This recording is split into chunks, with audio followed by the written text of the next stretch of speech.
Yo, what's up? This is Lean Muscle Building. I'm Jesse, and today's video is on the extremely important topic of conditioning and injury prevention. If you've ever worked out or you ever plan on training at the gym, this video is relevant to you. And words cannot express how important it is to complete a conditioning phase before you begin weight training. So what's the big deal about conditioning, and what is conditioning? Why do I need a conditioning phase?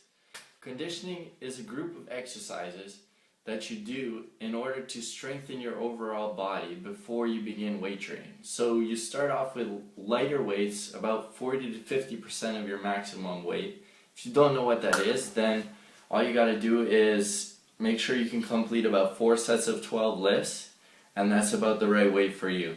So during this time, you learn proper body mechanics, how to lock your back out, how to bring your shoulders back, everything properly. And the general rule for that is, if you're feeling the exercise in a place other than the intended muscle group, you're doing something wrong. So you should either research, ask for advice, or get professional training so you can figure out the proper way to do these lifts. If you don't do that, your potential injury goes through the roof.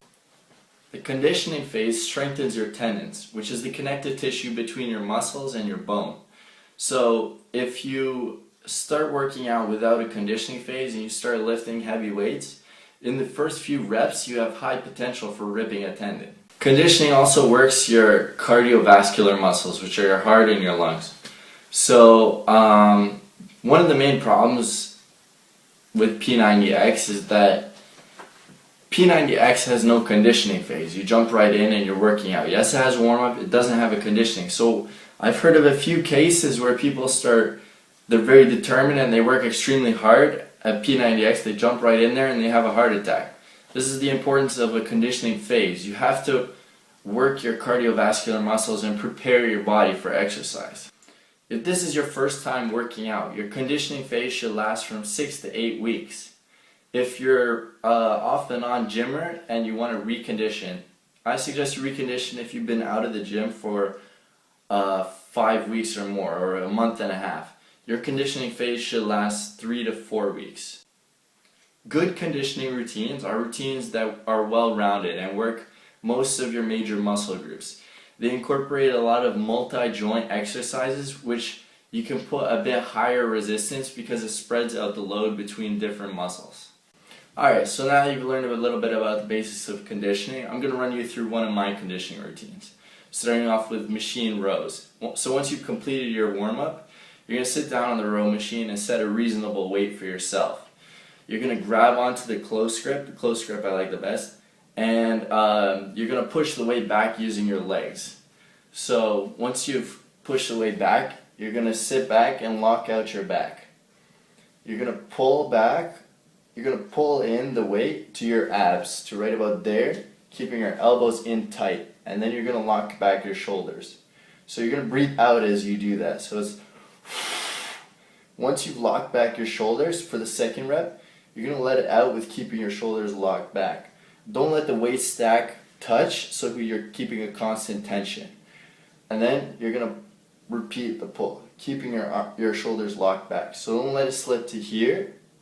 Keep them locked back and keep your back locked out and straight.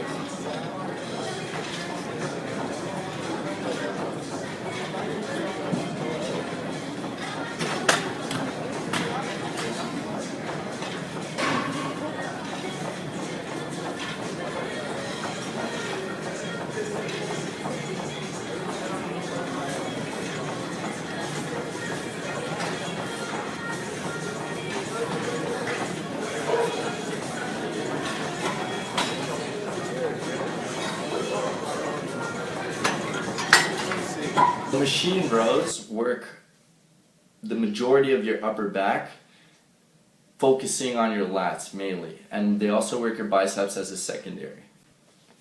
Now that we've worked our upper back and our biceps, we're going to move on to military press, which works mainly your chest and your triceps. So you're going to set the lower bench to a correct height. It should be about shoulder width to you, the bars. So you're going to sit down, you're going to center yourself, and you're going to make sure that your lower back is touching the backrest of the seat. You're going to arch your back slightly and make sure that both of your shoulder blades are touching the backrest. You're going to grab on and you're going to press up, and you're going to freeze there for a second and flex your chest. You're going to squeeze your chest at the top. Then you're going to lower it back down slowly, and again, don't let the weight stack touch. Keeping a constant tension, you're going to repeat the press. Remember to breathe out as you press up.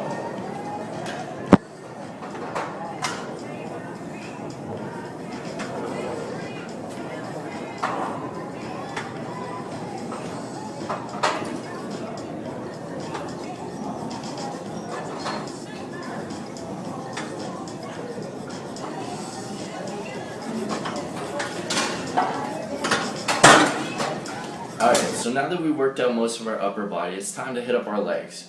So to work out our legs, we're going to do some leg press. Leg press can hit your quads, your glutes, and your hamstrings, depending on your foot placement. If you place your feet higher on the plate, you're going to work mainly your hamstrings and your glutes. If you place your feet lower on the plate, you're going to work mainly your quads. Since conditioning wants to be a well-rounded exercise, you want to place your feet in the middle of the plate at about shoulder width apart. Then you want to set your bottom stop, so in case you fail out, you don't want to come crashing down on you. So when you're ready to begin, you're going to grab onto your stopping bars. You're going to push up, trying to use mainly your heels when you push, and you're going to put those off to the side. Then you're going to grab onto your stationary bars to hold yourself in place.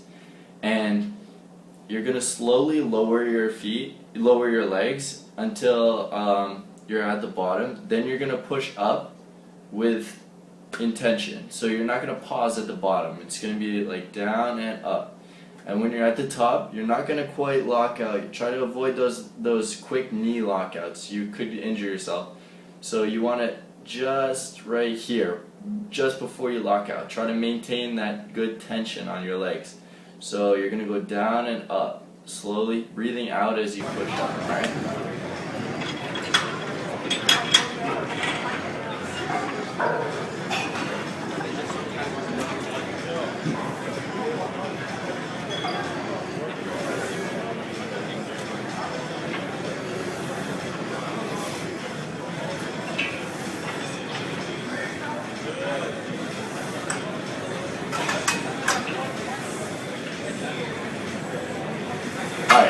Time for some shoulders. Alright, so for your shoulders, you're going to do some lateral raises. Lateral raises work mainly your top or your side deltoid and a little bit of your rear as well. So when you're doing these, you're going to pick up dumbbells. Once you've got those dumbbells, fairly light dumbbells, I'd say start off with 10-15 pounds. You're going to grab onto them and you're going to bring your arm up till you're at 90 degrees. When you're at 90 degrees, you're gonna bring your elbows into your body and you're gonna lift up, straight up. Make sure that your hand does not pass your elbow and stays in line with your shoulder. So you're gonna try to bring it up to horizontal with the ground. And you're gonna lower it just before you stop here. And back up and back down. If you can, try to lean forward a little bit while you're doing this exercise. It'll help you to avoid cheating and leaning back, swinging the weights up. You really just want to lift. Just lift it. Don't swing and make sure you're lowering it slowly if you can. And in order to do this, to maintain your balance, try to set one foot just a little bit in front of the other. Lean forward just slightly and then do the exercise.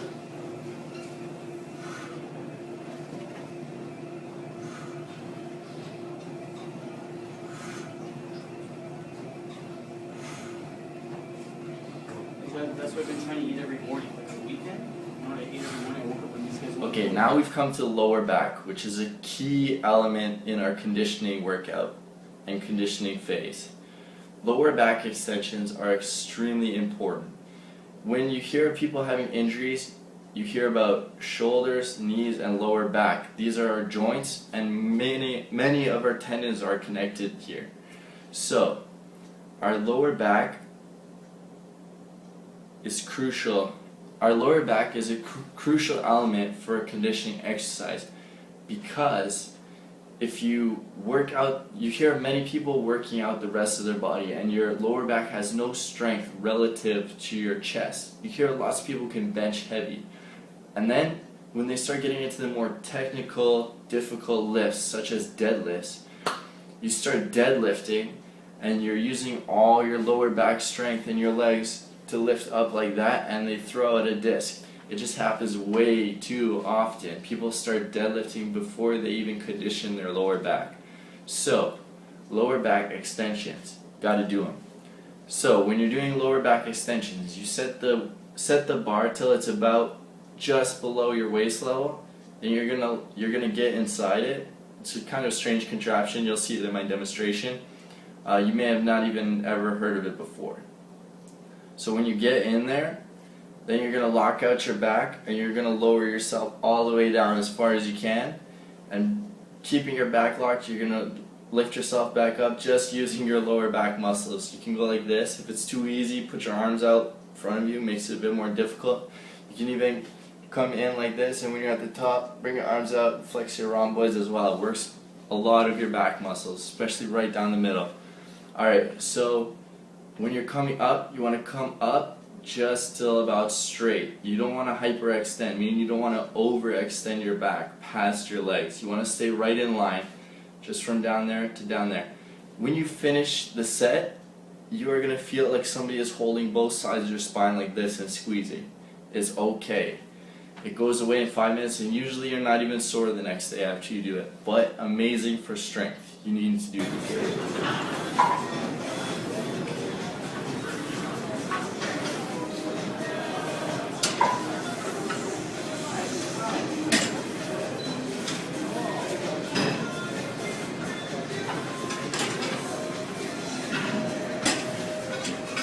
So once you've completed 4 sets of 12 lifts of each exercise that we just went through, after you've completed your warm-up, it's time for your stretch and cool down. You can do a little bit of cardio after, it's up to you really. But once you cool down, that's it, you're good to go.